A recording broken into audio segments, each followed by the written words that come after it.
Hello everyone and welcome.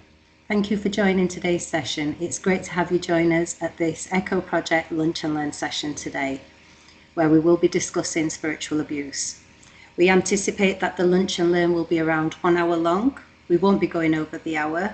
However, if we do have time at the end, we will answer any questions. So please do use the chat function, and we'll try to answer the questions at the end of the session. And if time doesn't allow, we will contact attendees directly with a response.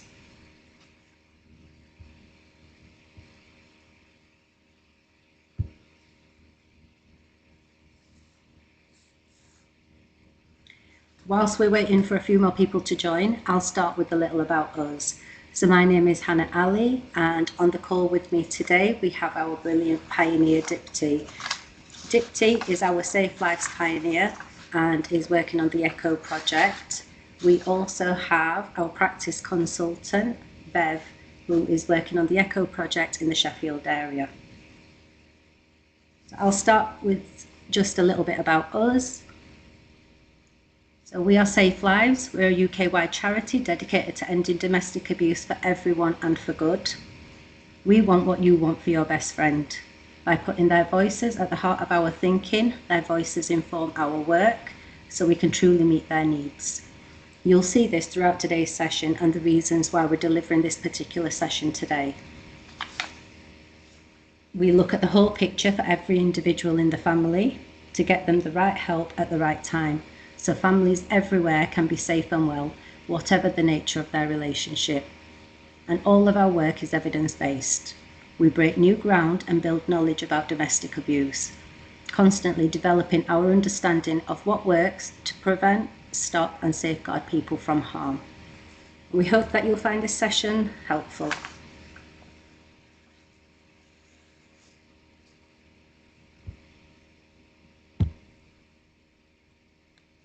So I'll move on to the next welcome slide. And in today's learning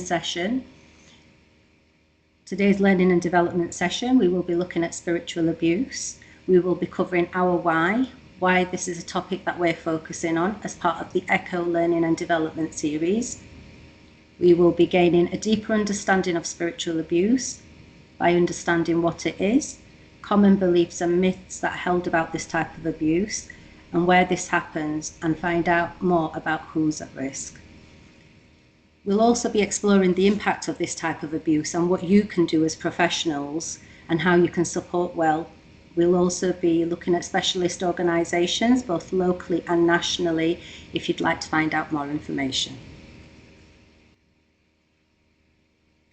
Before we move on to the actual session for today, I'd just like to bring everybody's attention to the wellbeing and safety slide that's on screen and offer a trigger warning. It is important to be kind to yourself, both personally and professionally. We appreciate that these sessions are taking place over your lunch time, so do feel free to snack away and have your cameras off if you prefer. We'd like you to get the most out of these sessions. And if you do have any questions, please feel free to ask away and pop them into the chat. Hopefully we'll have some time at the end so that we're able to answer the questions. For any questions we're unsure of, we will take them away, liaise with other colleagues and come back to you. And if we don't have time at the end of the session, we will contact attendees directly.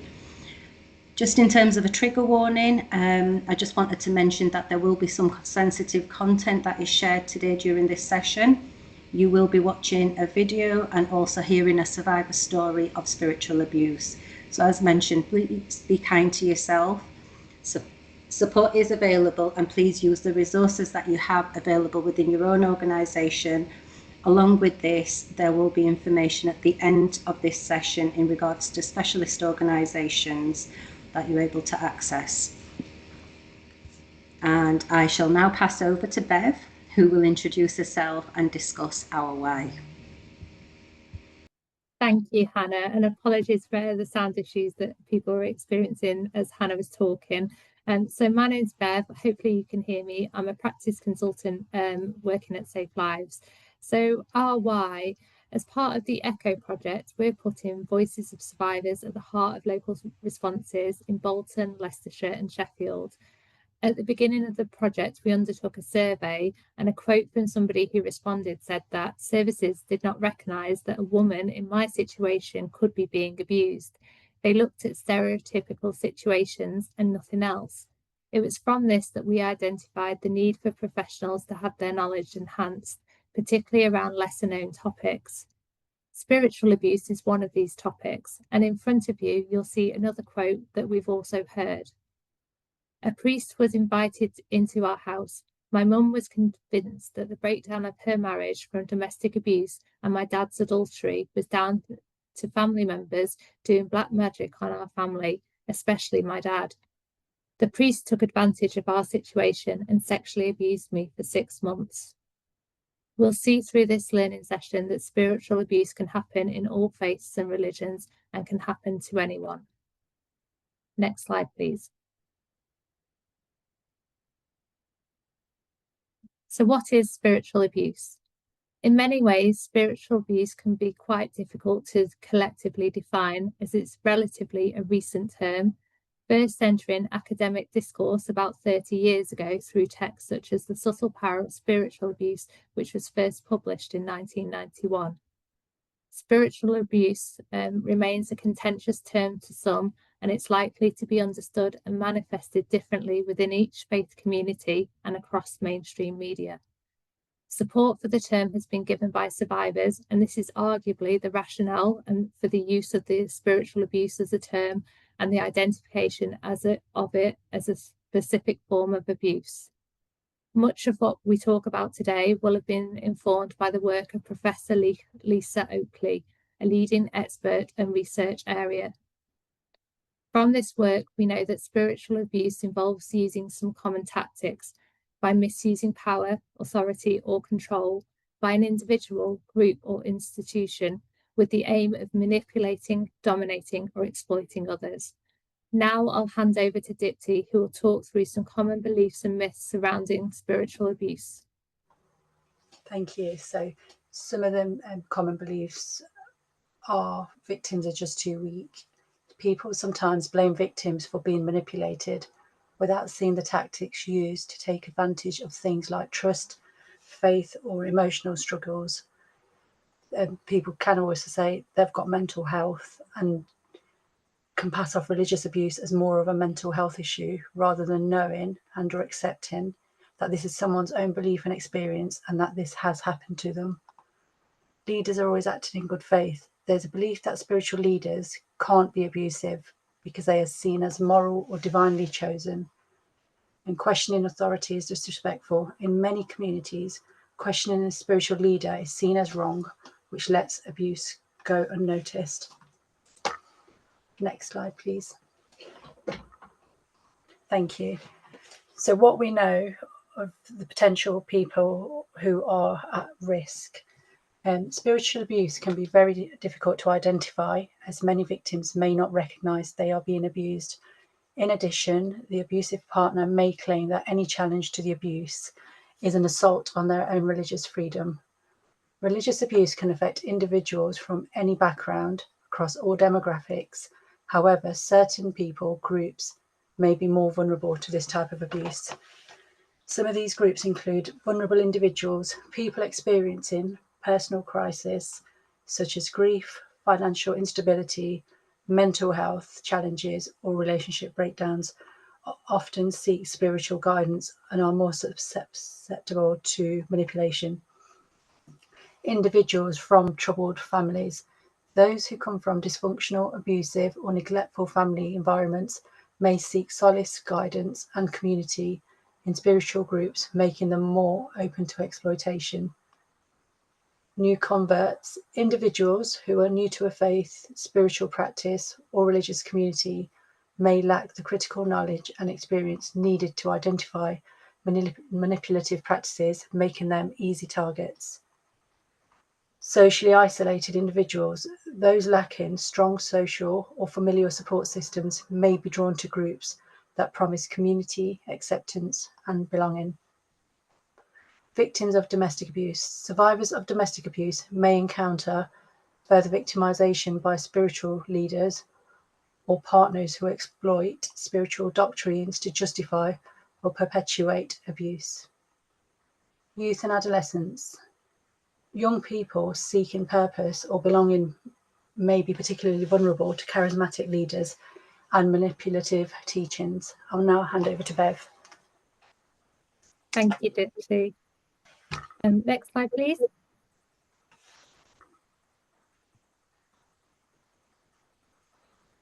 So where in the world does this happen? There are some countries that you might think of and where this is thought to be more prevalent than others. Haiti. Haiti is renowned for its deep cultural ties to voodoo as a spiritual practice, combining elements of West African traditions, Christianity, and indigenous beliefs.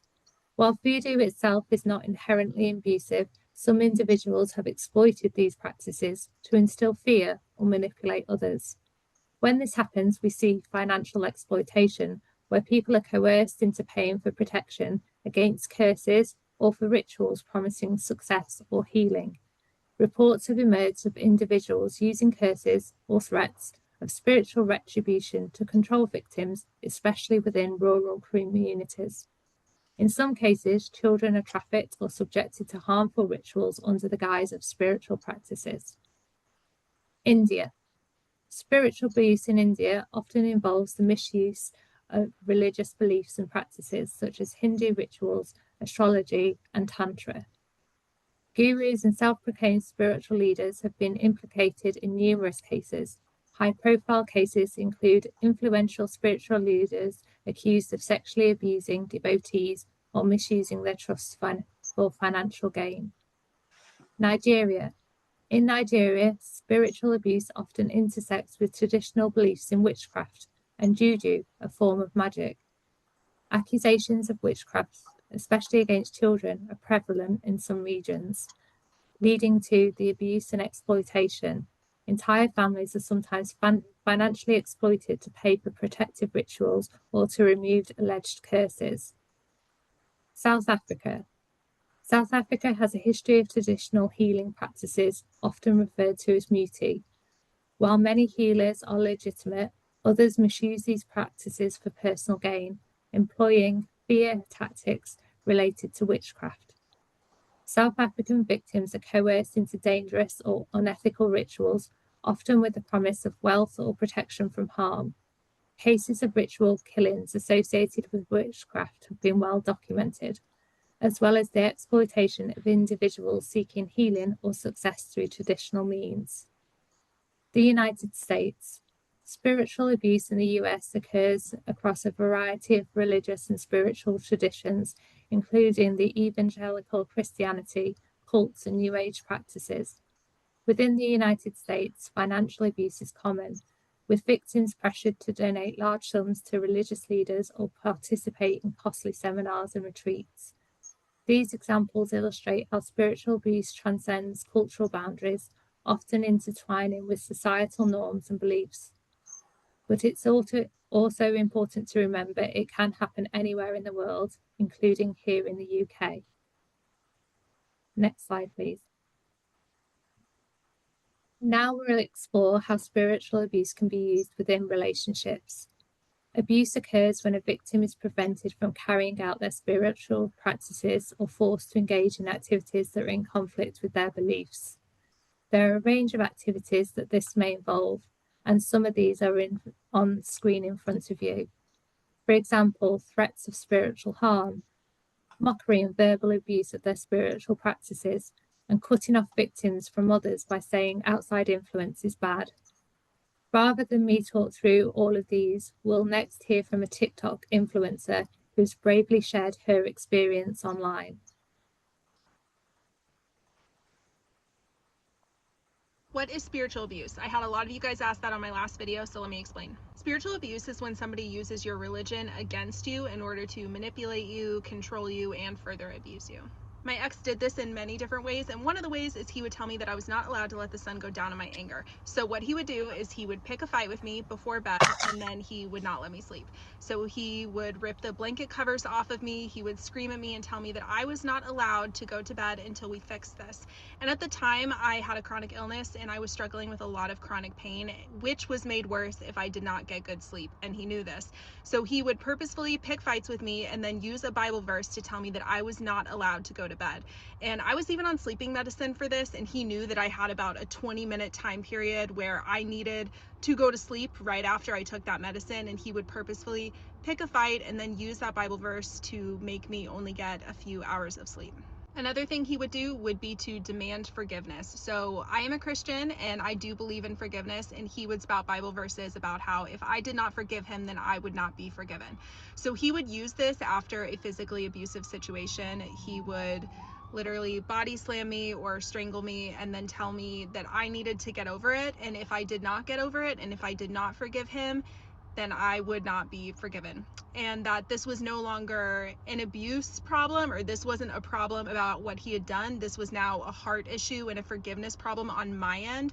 So everything was always flipped back onto me, that I was not being merciful like Jesus was. Would even go as far as if I didn't want to be physically intimate because he had literally put his hands on me and I was traumatized and terrified of him, he would tell me that it was my job to forgive him. Because we are called to forgive. So he would just use my religion against me and make me question my own salvation. Like, if I don't forgive him for this attack, does that mean that God won't love me in return? And some Christians believe that no sin is greater than another. So he would literally tell me that me not forgiving him was as big of a sin as what he did. But the difference is he had repented and I was still living in sin. If I disagreed with him or we were in an argument, I was supposed to just go with what he said, because he told me that that is what the Bible said, that I am supposed to respect my husband. So that was another big thing, is he would always bring out respect, and it was never about respect, it was about control. So that is one way that he also used my religion against me. He used to also call me Jezebel, which is kind of the worst thing that you can call a woman in the church, and it's a woman in the Bible who's like basically all of the worst things that you can think of. So he would just take that from the Bible and say that I was those things. He would also call me a whore, despite the fact that I was incredibly dedicated to him and our marriage, but it was just another way that he tried to use my past impurity culture against me. And this next one I'm sure is going to be relatable to no one because it is such a specific circumstance, but we met in this Christian cult type church, okay? And at the time they believed in signs, wonders, healing, and all of those sorts of things. And he was still hype on this train. He thought that he was never going to die, like ever. If you've ever heard my story, it's crazy, but he thought that he was never going to die. So there was a situation where a baby had passed away at the church, and they spent, I think, 5 or 6 days trying to raise this little girl from the dead. And I had told him that I thought that that was really inappropriate, and I felt very bad for these parents, and that the church was irresponsible and that they should be setting them up with grief counseling.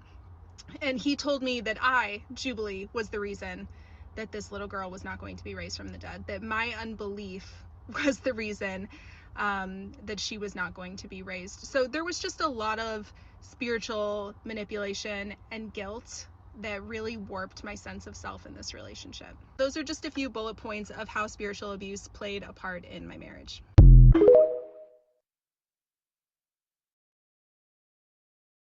Thank you. Next slide. So as you all have heard, that was incredibly powerful, bringing to light like kind of the experiences, how spiritual abuse can be used within that relationship.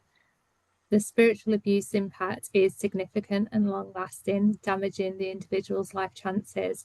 I'll now hand over to Dipti, who will share in more detail the impact of spiritual abuse. Thanks, Bev. So I'm just going to go through some examples of the impacts of spiritual abuse on somebody. So distrust is one of the consequences of spiritual abuse. Sorry, Sarah, could we have the next slide? Thank you. Coercion and control can leave individuals unsure of who and what they can trust. It can also lead to distrust of anyone believed to be connected to this faith, which could undermine an individual's confidence in any support offered by their spiritual community including safeguarding and investigation into the abuse. They may have felt compelled to be obedient to their abuser and to defer to their decisions. They may struggle to regain control over their lives and may be frightened about doing this. Feelings of powerlessness. As with all forms of abuse, those affected will often feel powerless during the abuse and after.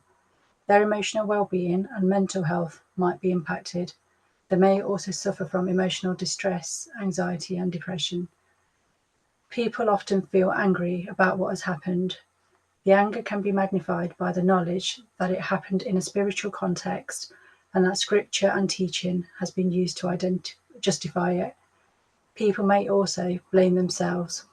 They may feel they have been complicit in their abuse or allowed it to take place. They may worry they have unknowingly been complicit in the spiritual abuse of others. Their socioeconomic outlook can also be impacted. This may include higher unemployment, financial instability, and homelessness. As with other forms of abuse, their physical health may also be impacted alongside their confidence and self-worth. Abuse can affect a victim's personal relationship in a number of ways. For many, faith is central to a sense of self and identity. A loss of faith or loss of spiritual role and damaged relationships can result in the direct challenge to this.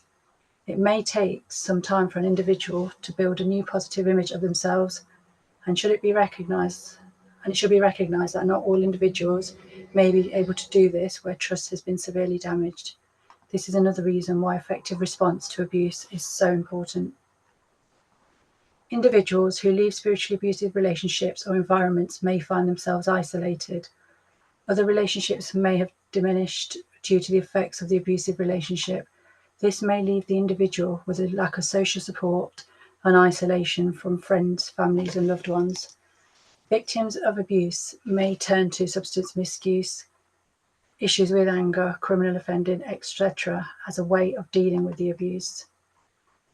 Spiritual abuse can lead to damage or loss of faith. The role of faith and scripture in the experience of this abuse can lead individuals to question what, if anything, they believe. Individuals who choose to re-engage with faith may need considerable support to explore scripture for themselves if they choose to do this, and to understand the misuse of scripture in their own experiences. We're now going to go on to the next slide, where I'll be talking about my own experiences of domestic abuse and spiritual abuse. If at any point, there will be a lot of triggers as well, so if at any point anybody needs to walk away, please do so, or do get in touch and look after yourselves as well. So I grew up in domestic abuse. My dad was from Africa and my mum was from India. They had an arranged marriage. The minute my mum landed in the UK, she was beaten up by my dad. On her first day, he tried to get her to smoke and drink, which was against everything she stood for. She was very religious, and still is, and because she refused, he beat her up. The domestic abuse carried on for 22 years against my mum by my dad, and within that time, me, my sister, and my brother also experienced it. The abuse didn't just happen from my dad, but it happened from the extended family, his brothers, his mum, his dad, and my mum had nobody in the UK to turn to. So, how she was brought up was that whatever your husband did to you, he did it for you. You never complain about it. You go along with it. And she was always told, no matter what happens, you'll never come back home to us, back to India, because you'll bring shame on the family. So she never told her family at the time what was going on. Growing up, we used to live with extended family members. My dad would work away a lot. And so we had a shop where my mum was made to work from 8 in the morning till 10 at night. She wasn't allowed to come in the house unless it was to make food for the family. She wasn't allowed to eat.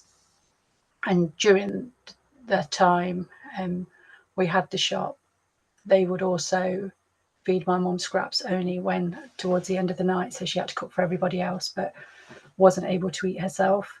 As a baby, I used to get tied to the radiator, so I couldn't crawl into the shop, which was joined to the house, to see my mum. But eventually, as I got bigger, I started to drag the radiator with me into the shop, and that stopped.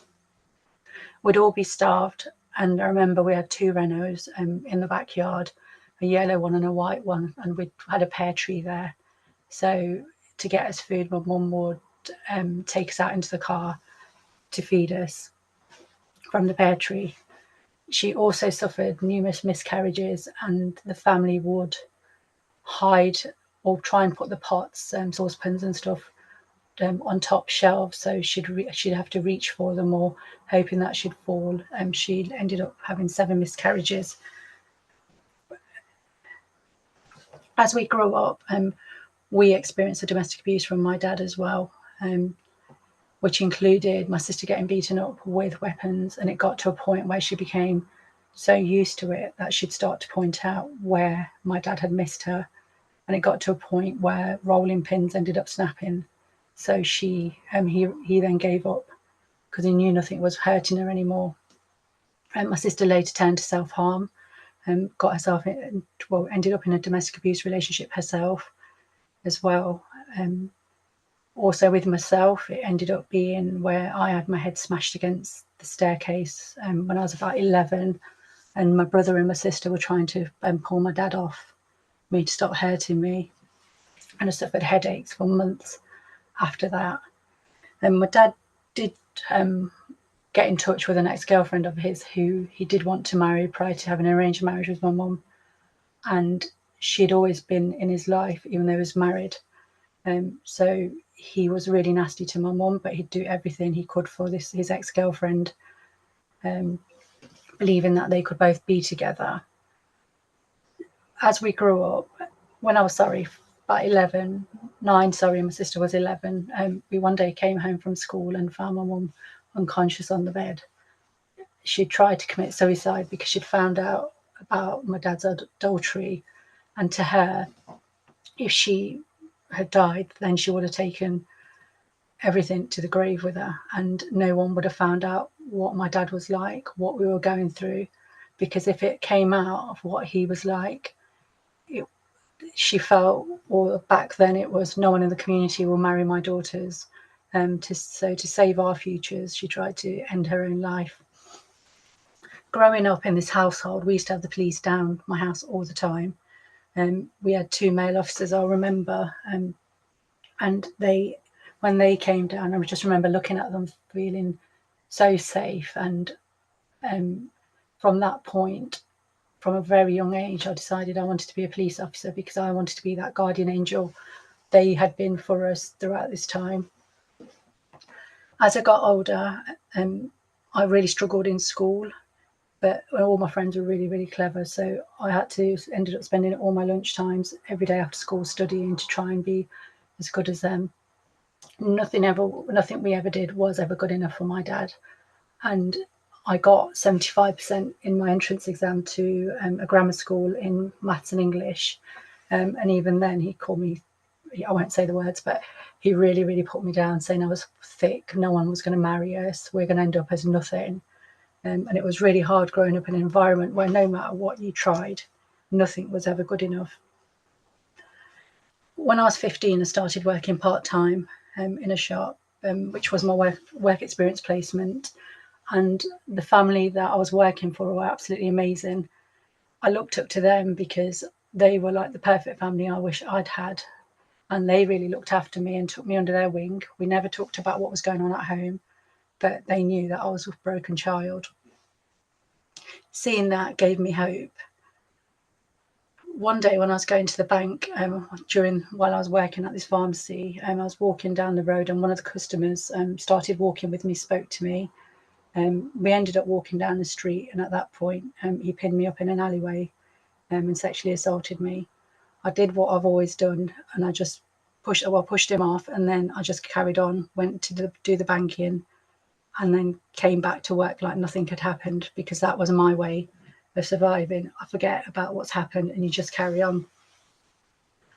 As I grew older, I started to date bad boys, and I always felt I could change them, and I didn't care about their history. I ended up going out with somebody who not long left prison for GBH, and I always met boys who would never treat me well. and they could also sense I was very broken. In 2019, I was with somebody for 3 years. We were different religions, and one night he ended up raping me.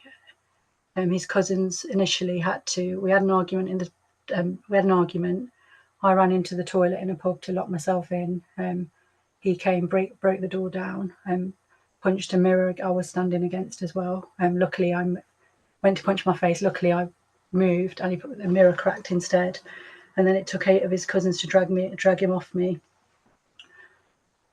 That night, I wanted to leave, but I didn't, and I ended up staying in Birmingham with him, and he continuously raped me that night. I still stayed in this relationship, regardless of what he had done to me. At the age of 22, so in 2004, I was sexually abused by a priest. My mum, and still to this day, is very religious, and growing up in India, there was always talks of black magic. And throughout the years of being abused, people kept telling her, oh, somebody's done something to your husband, go and see a priest, and she did. She initially did this in India a few times, and when we did go to India, some of the things these priests would say to us was to my mum was, give us clippings of your nails, we need your blood, we need you to come with us at night time to go and chop a tiger's head off, and stuff like that. And I'm not even making it up, it's the sort of things they were told to do. Luckily, my mum didn't give her nails or anything to these priests, and they also told her that if you do all these things, then your husband will come back to you, and he'll change and is behaving in this manner because of black magic, what the family's done. When I was 22, my dad had been thrown out of the house by now. My mum refused to let him back in the house because of all the domestic abuse, and we'd all grown up by now as well. She started to feel that there was a lot of things going wrong in our lives. And prior to this, before my dad and my mum split up, when we had our own shop, my dad would start chanting stuff to her. He'd wear a necklace around his neck and there'd be blood on the floor. And my mum would come home and say, as soon as your dad started chanting something and started pressing on the beads, I started to feel really dizzy. So it's something she'd still believed in and always will believe in with black magic. And it's part of my mum and her faith and what she's been taught. So when I was 22, things started to go wrong in our house. It was just me, my mum and my brother living there at the time. My mum kept saying, something's happened, someone's done something to this family, we need to get somebody in. I can see figures in the house, I can hear screaming. So I contacted a friend and he put me in touch with this priest who happened to be a old friend's dad. Initially he came in, he was 70, he couldn't really stand up, he was quite hunched, he had like a hunchback, and I think he had mobility issues as well. With him, he initially would speak to my mum, then he'd speak to me in the house individually, and then he started to say, there's a lot of bad things that your dad's done. We need to get rid of this black magic because your lives are never going to go well until this is all gone. Look at the suffering your mum's going through. And over time, he ended up taking us both into my bedroom individually downstairs, and he'd start to massage oil onto our chests. But with me, he continuously for months touched up my breast, pretending it's part of the massage. I'd sit there shocked, but I was still thinking, this isn't right, but is it all in my head? What's going on? We had a very broken relationship with my mum. Sexual abuse and domestic abuse to this day is not something we ever speak about in my household. Over months, what I found out was that he'd actually been telling my mum that I was a slag, I had boyfriends, and he turned her against me. So me and my mum to argue more, but to me, he'd say things about my mum and tell me things like, well, if you want your mum to get better, then you need to listen to me. You need to do this, you need to do that. My mum really believed in him, and some of the things, and I believed in him as well, because some of the things he'd do, for example, he burnt a piece of paper in our living room and he said, whoever's doing the black magic on this family, their face will appear, and my dad's face appeared on this piece of paper that he just burnt. And later on, he told us to meet him outside somewhere, me, my mum and my brother, because my mum kept complaining of stomach pains. Like she said, it felt like pins in her stomach. So he got me to boil an egg. He had nothing to do with it, didn't touch it. We boiled an egg, took it to him. He met us under this lamppost on a street somewhere. He did not touch the egg. He told us to peel it, cut it, and as we cut it, there was a pin in the middle of this egg. And as soon as he took that out, my mum said, he's told my mum this is what was harming her in her stomach. And as soon as we saw that pin, he said it had been removed from her stomach so she'd feel better. After this, my mum said she did start feeling better. One day when I went, I went to pick him up because he couldn't drive. I ended up going on my own, and he turned round and said, "Could you just park up for a second?" I parked up, and he turned around to me and said, "Things are going so well with your family. I'm sure you don't want to cause any harm to your family. I know how much you love them. So what I now need is we need to go to the next stage now." And instantly I knew what he was referring to, but I was in shock. I was on my own. I didn't know what to do. So I pretended I didn't know what he was saying. And in other words, he turned around and said, "You need to sleep with me, because that way your family will be much better. And if you don't, things are going to get worse for your family." I came home and dropped him off to my house, and then I left and I contacted the boyfriend I was with at the time and told him what had happened. Eventually, over the next few weeks, my mum would tell me to go and pick him up again, and I refused, but I couldn't tell her why. Over time, we ended up arguing, me and my mum, and one day I just came out with what he'd been doing to me. He'd been sexually abusing me for 6 months. My mum broke down and told me she'd call the police, which I didn't want to happen. One day he turned up at my house while I was out on a night out, and he came to speak to my mum. My mum called the police, and they came straight away. The 2 male officers that came were absolutely brilliant, but afterwards I was sent to see CID to talk about what had happened. This was one of my worst experiences within policing. The officer was really dismissive, told me I was a young 22-year-old girl partying, drinking, and I wasn't much of a drinker. I'd go out and drink every so often socially. I wore short clothes. He was a 70-year-old man who was hunched over, had mobility issues. It would never stand up in court. She made me feel absolutely crap, and I left that station crying that day. But one thing I'd always wanted to do was become a police officer. That was the point for me where I decided something needs to change and I need to make that change. So in 2007, I joined the police as a special constable. And then in 2009, I joined as a regular police officer. I've now been a police officer for 16 years.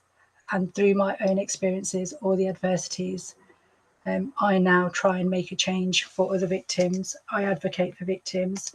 And I'm currently working on so many different initiatives to make sure that nobody ever gets treated the way I did. Thank you so much. And I'm just going to now hand over to Hannah. Thank you.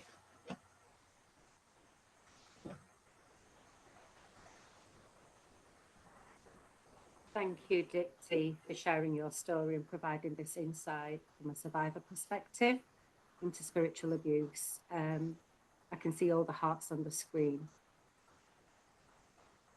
So next slide. So just some key points to remember in terms of spiritual abuse. Spiritual abuse is a unique form of manipulation that plays on someone's most fundamental beliefs and can be deeply tied to their sense of self-worth. It's important for professionals to understand the intersectionalities of the victim survivor, to acknowledge and to understand their experience. Domestic abuse often involves isolation, which can also mean spiritual isolation from faith communities. And both types of abuse can leave someone feeling extremely vulnerable, confused, and trapped between their faith and their safety. It's important for professionals to acknowledge and approach with an open mind and non-judgmental approach to effectively support the victim survivor. We can move on to the next slide, please. Then next, we're going to talk about best practice and how to support well. I'm going to pass back over to Dipti, who's going to go through the slide. Thank you. Thank you, everyone, for the hearts as well. When someone discloses spiritual abuse, it's essential to believe them without jumping to conclusions. Spiritual abuse is often deeply tied to their personal faith, family traditions, and belief systems. For many people, these beliefs are not just abstract ideas, but core aspects of their identity and their worldview. Never assume that spiritual abuse is a sign of mental health issues. It's easy to think that what they experience might be a product of mental distress, but in their world, these beliefs are real and deeply meaningful. They may have been raised in an environment where such beliefs are practiced and are a significant part of their cultural or religious identity. Always approach the situation with an open mind. Spiritual abuse, like domestic abuse, can be a profoundly ingrained experience, and it exists in many cultures and communities around the world. To invalidate it or assume it's a mental health issue right away can make the person feel dismissed or misunderstood, and it risks deepening their isolation. Thank you. Instead, acknowledge their reality of their experience as they see it. Even if you don't fully understand their beliefs, respect the fact that in their context, this abuse is real and deeply affecting them. Go to the next slide, sorry, and Sarah. Thank you. Believe in their reality and avoid jumping to mental health conclusions or diminishing the severity of what they're going through. The person's experience and beliefs need to be respected and taken seriously without immediately assuming a mental health context, which can be invalidating. I'll now hand over to, I believe, Bev. It's myself, yeah. Thank you so much, Dipti. So thinking about how employers can help. So getting safeguarding right is more than following procedures. It's also about how they're implemented and how people are treated and related to. So getting the how right will make the difference between victims and survivors experiencing disclosure as helpful or more damaging. So to support well, create a safe space for disclosure, promote a workplace culture that supports inclusion and open conversations, use reflective listening skills and without judgment, understand the victim's or survivor's position and go at the victim and survivor's pace, handle with care, check in on their well-being, remain non-judgmental at all times and ensure that you have clear reporting channels and offer training so that spiritual abuse can be identified and responded to confidently by all. The slides will be shared and in front of you is some more things that you may wish to consider. Next slide, please. So seeking specialist organisations and support can really help. And in front of you, you'll see a sample of organisations you may wish to reach out to. If you're aware of others, please do let us know as well, because we're continually wanting to keep on top of this type of issue. So we're continually updating our resources and want to make sure that we stay informed. Next slide, please. So that just brings me to thank everybody for attending today and thank Dipti for sharing her incredible experience. Hopefully that you will have taken something away from today